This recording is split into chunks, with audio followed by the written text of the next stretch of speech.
இது மகிமை நேரம். பிதாவாகிய தேவனாலும் கர்த்தராகிய இயேசு கிறிஸ்துவினாலும் உங்கள் எல்லாருக்கும் கிருபையும் இரக்கமும் சமாதானமும் உண்டாவதாக. இந்த நாளின் செய்தியாக நாம் தொடர்ந்து தியானிப்பது, இயேசு கிறிஸ்து இந்த உலக வாழ்க்கையை முடிக்கும் பொழுது அவருடைய வாழ்க்கையை பற்றி அவரே சொன்ன காரியங்களை நாம் தியானிக்கிறோம். இந்த நாளின் செய்திக்கு ஆதாரமாக நான் எடுத்துக்கொண்ட வேத வசனம் யோவான் 17ஆம் அதிகாரம் 4வது வசனம். பூமியிலே நான் உம்மை மகிமைப்படுத்தினேன், நான் செய்யும்படி நீர் எனக்கு நியமித்த கிரியையை செய்து முடித்தேன். இந்த யோவான் 17ஆம் அதிகாரம் இயேசு கிறிஸ்து தம்முடைய உலக வாழ்க்கையின் முடிவிலே பிதாவை நோக்கி பண்ணின விண்ணப்பம். அவருடைய வாழ்க்கை அந்த விண்ணப்பத்திலே தன்னுடைய சீஷர்களுக்காக அவர் அதிகம் வேண்டிக் கொண்டார். நான் உலகத்துக்காக வேண்டிக் கொள்ளாமல் நீர் எனக்கு தந்தவர்களுக்காக நான் வேண்டிக் கொள்ளுகிறேன் என்று சொல்லி அவர் நேசித்த அவருடைய சீஷர்களுக்காகவும் அவரை பின்பற்றின ஜனங்களுக்காகவும் பிதாவிடம் வேண்டிக் கொள்ளுகிற ஒரு விண்ணப்பம் தான் இந்த 17ஆம் அதிகாரம். இந்த அதிகாரத்திலே அவர் பிதாவை பார்த்து சொல்லுகிறார், ஆண்டவரே, நீர் எனக்கு நியமித்த கிரியையை நான் செய்து முடித்தேன், உம்மை மகிமைப்படுத்தினேன், உமது நாமத்தை நான் மகிமைப்படுத்தினேன் என்று சொல்லி ஆண்டவர் சொல்கிறார். இயேசு கிறிஸ்து இந்த உலகத்திலே வாழ்ந்த அந்த வாழ்க்கையிலே அவர் பிதாவை மகிமைப்படுத்துவதிலே கவனமாக இருந்தார். உம்முடைய நாமத்தை நான் மகிமைப்படுத்தினேன் என்று சொல்லுகிறார். இயேசு கிறிஸ்து செய்த ஒவ்வொரு காரியங்களிலேயும் பிதாவின் நாமம் மகிமைப்பட்டது. அந்த திமிர்வாதக்காரனை தட்டோடுகள் வழியாக உள்ளே இறக்குகிறார்கள். உள்ளே இறக்கின பொழுது, மகனே, உன் பாவங்கள் உனக்கு மன்னிக்கப்பட்டது என்று சொல்லுகிறார். உடனே கூட இருந்த பரிசேயர் யோசிக்கிறார்கள், பாவங்களை மன்னிக்க இவர் யார் என்று சொல்லி. அவருடைய இருதயத்தில் இருந்ததை அவர் அறிந்து அவர்களை பார்த்து சொல்லுகிறார், பூமியிலே எது எளிது, பாவங்கள் மன்னிக்கப்பட்டது என்று சொல்வதோ எழுந்து நட என்று சொல்வதோ எது எளிது என்று கேட்டுவிட்டு அந்த திமிர்வாதக்காரனை பார்த்து அவர் சொல்லுகிறார், நீ எழுந்து உன் படுக்கை எடுத்துக்கொண்டு நட என்று சொல்லி. அவர் சொன்ன உடனே அவருடைய வார்த்தையிலே ஒரு அதிகாரம் இருந்தது. நடக்க முடியாமல் சுமந்து கொண்டு வரப்பட்ட அந்த திமிர்வாதக்காரன் அவருடைய வார்த்தை கேட்ட உடனேயே படுக்கை எடுத்துக்கொண்டு நடந்தான். இயேசு கிறிஸ்துவின் வார்த்தையின் வல்லமை, அவருக்கு இருந்த அதிகாரத்தை பார்த்த சுற்றிலும் இருந்த ஜனங்கள் மனுஷருக்கு இப்படிப்பட்ட அதிகாரத்தை கொடுத்தவராகிய தேவனை மகிமைப்படுத்தினார்கள் என்று சொல்லி வாசிக்கிறோம். இயேசு கிறிஸ்து அற்புதம் செய்கிறார், தேவனை ஜனங்கள் மகிமைப்படுத்துகிறார்கள். அதே போல சப்பானிகள் நடக்கிறதையும் ஊமையர் பேசுகிறதையும் ஜனங்கள் கண்ட பொழுது, நாம் இப்படி ஒரு காலம் கண்டதில்லை என்று சொல்லி இஸ்ரவேலின் தேவனை மகிமைப்படுத்தினார்கள் என்று பார்க்கிறோம். அதே போல நாயினூர் விதவையின் மகனை ஆண்டவர் உயிரோடே எழுப்புகிறார். மனதுருகி அழாதே என்று சொல்லி கிட்ட வந்து அவர் பாடையை தொட்டார். தொட்ட மாத்திரத்திலே அந்த வாலிபன் எழுந்து உட்கார்ந்தான். அவனை தாயினிடம் அவர் ஒப்பு கொடுக்கிறார். இதை பார்த்த ஜனங்கள், மகா தீர்க்கதரிசியானவர் நமக்குள்ளே தோன்றி இருக்கிறார் என்று சொல்லி தேவனை மகிமைப்படுத்தினார்கள். அந்த கூனி நிமிர்ந்த பொழுது தேவனை மகிமைப்படுத்தினாள். குருடர் சுகமடைந்த போது தேவனை மகிமைப்படுத்தினார்கள்.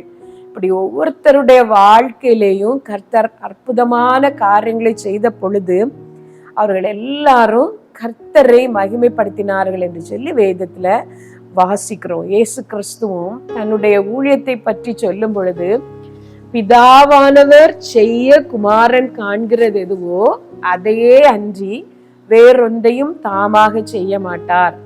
பிதாவானவர் செய்ய எதை காண்கிறாரோ அதை அந்தபடியே செய்கிறார் என்று சொல்லி தம்முடைய ஊழியத்தை பற்றி இயேசு கிறிஸ்து சொன்னார். பிதாவின் சித்தத்தையே நிறைவேற்றுவதிலே அவர் கவனமாக இருந்தார். அவர் அப்படி பிதாவின் சித்தத்தை நிறைவேற்றின ஒவ்வொரு பொழுதிலும் ஜனங்கள் கர்த்தரை மகிமைப்படுத்தினார்கள். என் பிதாவின் சித்தம் செய்யவே நான் இந்த உலகத்திற்கு இறங்கி வந்தேன் என்று சொல்லி இயேசு கிறிஸ்து சொன்னார். இயேசு கிறிஸ்துவின் ஊழியத்தின் மூலமாக கனம் பெற்றது பிதா. பிதாவின் நாமம் மகிமைப்பட்டது. தன்னுடைய வாழ்க்கையை பற்றி இயேசு கிறிஸ்து சொன்னார், நீ எனக்கு நியமித்த எல்லா கிரியையையும் நான் செய்து முடித்தேன், உன்னுடைய நாமத்தை மகிமைப்படுத்தினேன். இந்த உலகத்திலே வைக்கப்பட்டிருக்கிற நம்ம எல்லாருக்கும் இது ஒரு மாதிரி. இந்த உலகத்தை நாம் வாழ்ந்து விட வேண்டும், அனுபவித்து விட வேண்டும், எல்லாவற்றையும் பார்த்து விட வேண்டும் என்று சொல்லி நமக்குள்ளே ஒரு ஆசை எழும்பினாலும் நம்முடைய பிரதான நோக்கமாக இருக்க வேண்டியது கர்த்தர் நம்மை எதற்காக இந்த உலகத்திலே வைத்திருக்கிறாரோ, மனிதனாக பிறக்க செய்து இந்த உலகத்திலே நம்மை வைத்ததற்காக எந்த நோக்கம் இருக்கிறதோ அதை கண்டுபிடித்து அதை நிறைவேற்ற வேண்டும் என்று.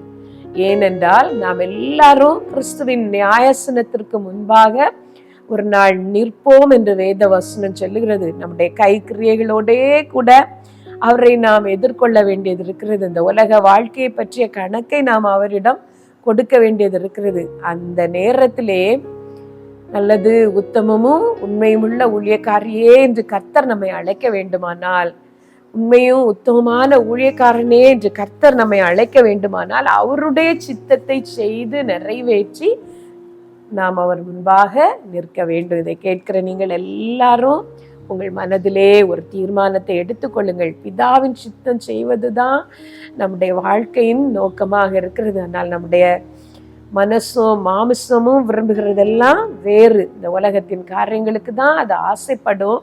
ஆனாலும் நம்முடைய கர்த்தரின் சித்தத்திற்கு கீழ்ப்பட்டு அவருக்கு நம்மை ஒப்பு கொடுத்து அவருக்கு பிரியமானதை நாம் செய்வோமானால் கர்த்தரால் கனம் பெறுவோம். கர்த்தர் உங்களை எதற்கென்று இந்த உலகத்திலே வைத்திருக்கிறாரோ அந்த நோக்கத்தை கண்டுபிடிங்கள். தாழ்மையாகி கர்த்தரிடத்திலே நீங்கள் கேட்கும் பொழுது நிச்சயமாக அவர் அதை உங்களுக்கு வெளிப்படுத்துவார்.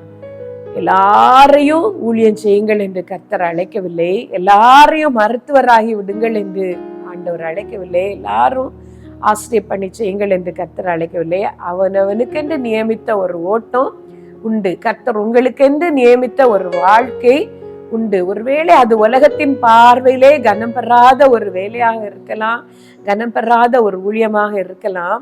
ஆனால் அது கர்த்தருக்கு சித்தமானது என்று நீங்கள் அறிந்து அதை செய்வீர்களானால் கர்த்தரால் கனம் பெறுவீர்கள். அவரிடத்திலிருந்து நீங்கள் பிரதிபலனை, அவனவன் கிரியைக்கான பலனை நான் கொண்டு வருகிறேன் என்று சொன்னாரே, அந்த பிரதிபலனை நீங்கள் பெற்றுக்கொள்வீர்கள். இயேசு கிறிஸ்து சொன்னார், பிதாவே நீர் எனக்கு நியமித்த கிரியை நான் செய்து முடித்தேன், உம்முடைய நாமத்தை நான் மகிமைப்படுத்தினேன். ஒரு நிமிடம் கண்களை மூடி நம்மை ஆண்டவருடைய கரத்திலே ஒப்பு கொடுக்கலாமா? சர்வ வல்லமையுடைய எங்கள் நல்ல தகப்பனே, இந்த நல்ல வேலைக்காய் நாங்கள் ஸ்தோத்திரிக்கிறோம்ப்பா, ஸ்தோத்திரிக்கிறோம். எங்களுக்கு என்று நீர் நியமித்த ஓட்டத்திலே நாங்கள் உம்மை நோக்கி பொறுமையாக ஓட நீர் எங்களுக்கு சொல்லி இருக்கிறீர்.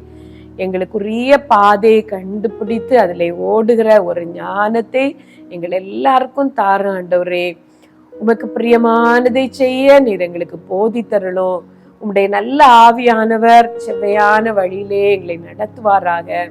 எங்கள் ஒவ்வொருடைய வாழ்க்கையும் உம்முடைய கரத்திலே அர்ப்பணிக்கிறோம். எங்கள் ஆசைகள், எங்கள் எதிர்காலம், எங்கள் விருப்பங்கள் எல்லாவற்றையும் உம்முடைய கரத்துல தருகிறோம். உமக்கு சித்தமானதை செய்ய எங்களுக்கு உதவி செய்யும். இயேசுவின் நாமத்துல கேட்கிறோம் எங்கள் நல்ல பிதாவே, ஆமென்.